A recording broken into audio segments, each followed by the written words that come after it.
आज ही क्यों नहीं। एक बार की बात है, एक शिष्य अपने गुरु का बहुत आदर सम्मान किया करता था। गुरु भी अपने इस शिष्य से बहुत स्नेह करते थे, लेकिन वह शिष्य अपने अध्ययन के प्रति आलसी और स्वभाव से दीर्घसूत्री था।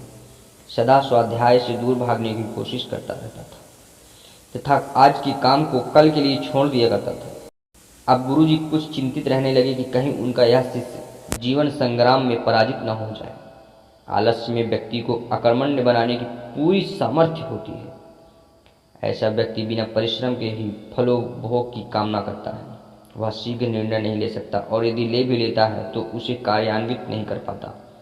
यहाँ तक कि अपने पर्यावरण के प्रति भी सजग नहीं रहता है और ना भाग्य द्वारा प्रदत्त शुभ अवसरों का लाभ उठाने की कला में ही प्रवीण हो पाता है। उन्होंने मन ही मन अपने शिष्य के कल्याण के लिए एक योजना बना ली। एक दिन एक काले पत्थर का एक टुकड़ा उसके हाथ में देते हुए गुरुजी ने कहा, मैं तुम्हें यह जादुई पत्थर का टुकड़ा 2 दिन के लिए देकर कहीं दूसरे गांव जा रहा हूँ। तुम जिस भी लोहे की वस्तु को इससे स्पर्श करोगे वह स्वर्ण में परिवर्तित हो जाएगी।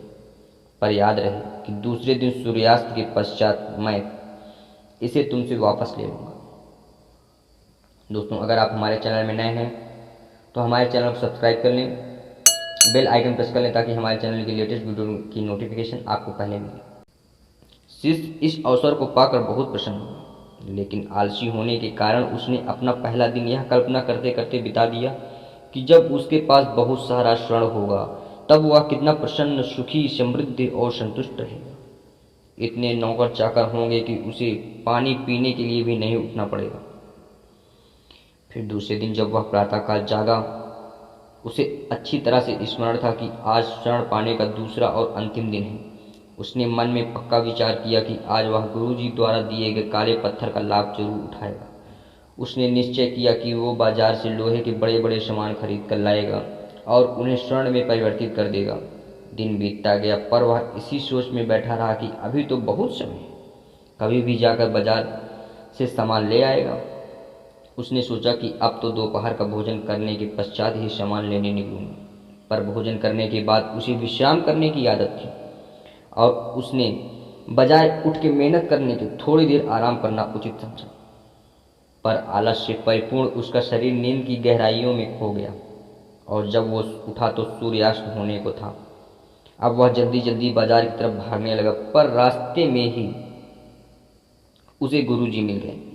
उनको देखते ही वह उनके चरणों में गिरकर उस जादुई पत्थर को एक दिन और अपने पास रखने के लिए याचना करने लगा। लेकिन गुरुजी नहीं माने और उस शिष्य का धनी होने का सपना चूर चूर हो गया। परंतु इस घटना की वजह से शिष्य को एक बहुत बड़ी सीख मिली।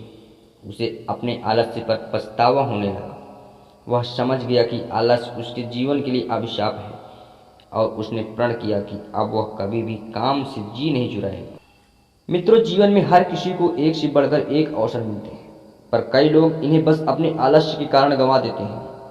इसलिए मैं यही कहना चाहता हूँ कि यदि आप सफल, सुखी और भाग्यशाली, धनी अथवा महान बनना चाहते हैं तो आलस और दीर्घ सूत्रता को त्याग कर अपने अंदर विवेक, कष्ट साध्य श्रम और सतत जागरूकता जैसे गुणों को विकसित कीजिए। और जब कभी आपके मन में किसी आवश्यक काम को टालने का विचार आए तो स्वयं से एक प्रश्न कीजिए कि क्यों न इस काम को आज ही क्यों ना कर दूं। दोस्तों, अगर आपको यह हमारी कहानी पसंद आई तो वीडियो को लाइक करें, चैनल को सब्सक्राइब करें और चैनल की लेटेस्ट वीडियो की नोटिफिकेशन के लिए बेल आइकन प्रेस करें। धन्यवाद।